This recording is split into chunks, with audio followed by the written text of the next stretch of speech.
L'actualité de ce lundi 6 octobre nous emmène tout d'abord dans la Drôme, à Valence. Un médecin urgentiste a été mis en cause hier. Il est soupçonné d'avoir eu un geste qui aurait empêché une octogénaire de respirer alors qu'elle se trouvait en arrêt cardiaque. L'histoire se passe dans un salon de coiffure de la ville. Mise en examen hier pour homicide volontaire, l'urgentiste a été finalement relâché. Alors, que s'est-il vraiment passé? L'enquête de Sylvie Cozzolino, Yaël Marie, Stéphane Yvon et Laure Crozat.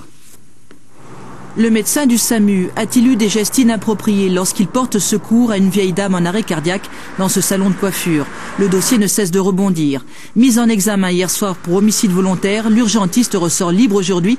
Son avocat explique des gestes de secours classiques mal interprétés suite à un mouvement réflexe de la victime, le gasping.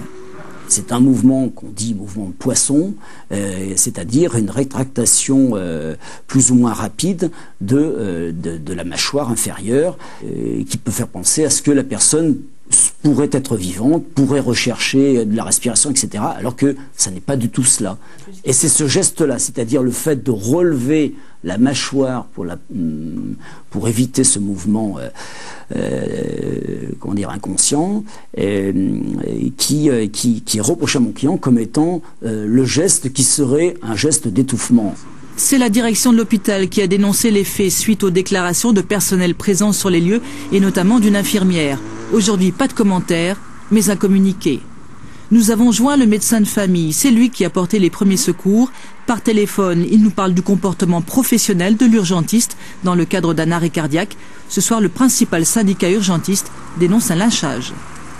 Il y a un moment, il faut quand même savoir ce qu'est la science, ce qu'est l'exercice de la science.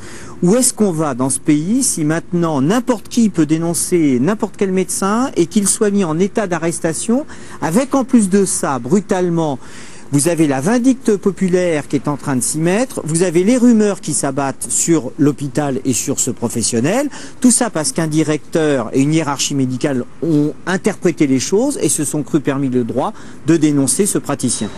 Quant au parquet de Valence, il n'a pas souhaité réagir. Vous l'avez vu dans les titres, c'est